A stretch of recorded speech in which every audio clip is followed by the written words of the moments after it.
I thought of what I'd share today, and I start with an African proverb of "Are the children well?" And so for the last 25 years, September will be my 25th year in public education, and I'm still asking that same question: are the children well? I didn't know to ask it when I was a student, and I'm always full. Valerie knows that, like, being here it represents so much. Many of you who are multi-generational wealth, you may not appreciate always the magnitude of it, but I wasn't born into a zip code that would predicate me being in this room at this time with all you good people. And so as a child, I didn't know to ask if the children were well. My parents did, but neither of them went to college, so they knew to ask as much as they could ask based upon the limits predicated by the life that they were called to live. They poured a lot into me and my brothers and sisters. And then I became a teacher. And my story is different because I did not want to be a teacher. Many of you who are corporate attorneys, that's what I was fighting for. I was like, they have money, I want it. I owe my mama a house, lots of them. But a little thing happened called 9/11, and at that time, I was coaching high school students in debate. So while the towers were falling and the world was crumbling around us, kind of like today, the high schoolers were like, when do we get to come back for mock trial? And literally, the adults were like, no, seriously, like the towers just felt like this has never happened before. Sound familiar? Yeah. But the kids were like, no, seriously, we gotta write letters to go to college, it's almost prom. And then I was Miss Grant, and they were like, Miss Grant, you have to, when can we come back and do mock trial debate? And it was those kids, when I was 22 years old, that were like, you should be a teacher. And I laughed. I was like, are you kidding me? And that is the brokest, absolute. And then, and then I came home and I told my parents, and they were livid. Two parents who grew up in the Jim Crow South that migrated to New York during the Great Migration, that had poured everything. My father, I mean, if you remember the Cosby episode when Claire is like, you owe me 90, like my father was like, you owe me a lot of money. That is not what we raised you to do. And then I did it anyway. And inside those classrooms, I got to ask firsthand, are the children well? And I could tell you in lots of ways, our children are not well. They weren't well 25 years ago, and they're not well today. Could talk to you for hours about the joys and trials of running a school system in DC. But as many of you start to send your children back to school, that's what I wanted to ground our conversation in this afternoon. Are the children well? So by day, I'm a researcher. Fun fact, I run a research center at a little place called Harvard University. Thanks, and also funders in the room. Where did the woman from Kellogg go? I said, hello, Miss Lady from Kellogg. Remember us. And seriously, the Center for Education Policy Research is one of the oldest research centers at Harvard. It was founded 20 years ago. We pride ourselves on, if you are a research geek, you know about the MET study, you know about the work we do. We've released a dashboard today called the Education Recovery Scorecard, where from the start of the pandemic until today, we have been tracking the progress of children in over 11,000 school districts. And I can tell you from a quantitative research perspective, the children are not okay. But here's the truth we don't talk about. They stopped being okay somewhere around 2012, 13. So the declines we're seeing in literacy and math started before the pandemic. And two things are true. The federal investment of historic dollars in education made a difference. That is statistically significantly true. And it helped students who were already doing okay get better. It allowed for things like in Philadelphia, a lot of that recovery dollars went into deferred maintenance.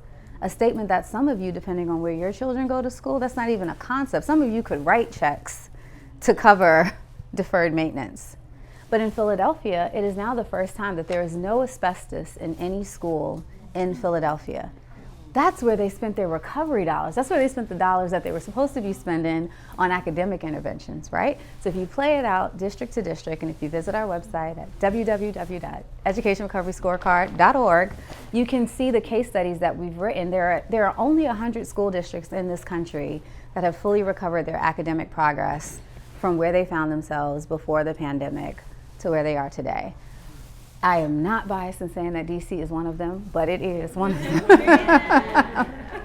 And here's why. We spend a lot of time in DC asking, are the children okay?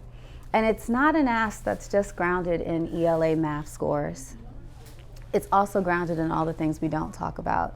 And the same time that we reopened our school system, we passed social emotional learning standards.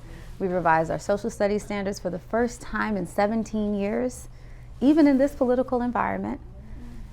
We thought about health and wellness in a different way. So we teach students how to be health and well, but we also talk about menopause, even in 5th grade.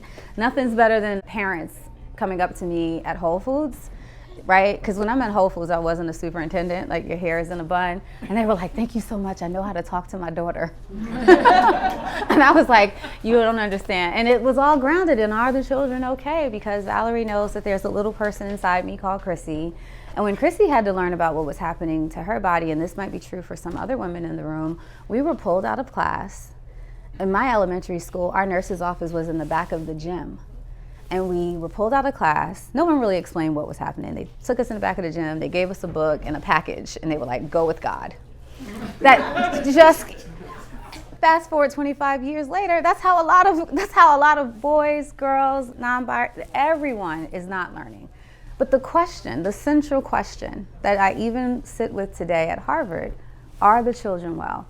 From a research perspective, we know several things. We know that parents are not being told the truth about how their children are learning. And some of that is twofold. Everybody parent wants their child to be number one. Fun fact, everybody child, not number one. So as you are talking to your friends and neighbors, encourage them to have authentic conversations when they go back to school. Not just, how is little Johnny doing, but show me. Look at the assessments. Spend time with them. Investigate them so that you can actually know how your child is learning. And in truth, most cases can be turned around the second a parent is aware. So we actually have to start telling the parents the truth about how their children are learning. We also have to create, contrary to all that is going on, very safe spaces for children to learn. If you are on TikTok, and I should not admit that I spend more time than I do, this is like healthy debate about school supplies. Buy the baby the school supplies. Buy the neighbor the school supplies. All of you who are sitting in this room should go into a school and just buy a whole classroom school supplies. You won't even miss it. But as a classroom teacher, the time I spent making sure that I had 30 green folders, because if you have a red folder and you have a green folder, then you spend a lot of time arguing about the color of the folders. But if everybody got green folders, one less thing off, right? Those are tangible things that you could solve for. Not 7-figure investments, $100. Go buy some kids some school supplies. And then in the final conversation on are the children well, I spend a lot of time now grounding people. I said it this morning, that history doesn't often repeat, but it certainly does rhyme. And so if you think back to when you were a child, I grew up in the middle of the Reagan era. It was the Cold War. We were like crawling under the desk to prevent nuclear fallout, which we all know now that I was like, what? But when I was in 2nd grade, Ms. Dallas told me to get under my desk and count to 20, and I got under my desk and I counted to 20 because Ms. Dallas told me so. And so I want to leave an offer to you that in the midst of everything that's happening, and I'm sitting in it. Our research center lost $20 million in a day. It was if you've ever, you know this because you've gotten GAN letters, right? They like the notices. It was like notification. I just closed the computer. I walked the whole campus, came back, and I was like, oh, the money's really gone. And that's okay. It's not okay for a whole other TED Talk, but good people will prevail. But when you think about the children, and if the children are okay, I leave you with that offering. That this week, this past Monday, and a lot of Mondays between now and the 2nd week of September, our kids, in the face of all of this, they're gonna get up, they're gonna put their backpacks on. If you're like my 16-year-old goddaughter, she got her braids. She is ready for 11th grade. She is not concerned about what's happening in the White House. She's not even concerned about what's happening in her house. She is going to get on her school bus and she's going to go to a place where she expects adults every single day to make sure that she is okay. And so in the conversations that are swirling, and today has been beautiful, I do just offer you to remember the children, and in any way that you can, call the question on, are the children okay? Because in the face of everything that's happening, we are losing a generation of kids. And the reason I didn't show the slides is because they're really wonky, but we are in a historic crisis in public education.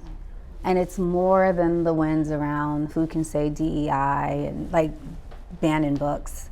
Our literacy rates are lower than they've ever been in this country. That's going to produce a different society. That's going to produce a different America. And so while we're dreaming toward AI and who can save us and who cannot, the children will not be well if courageous people like you are not asking the critical questions at this moment. And that's not politics, that's facts. Thanks.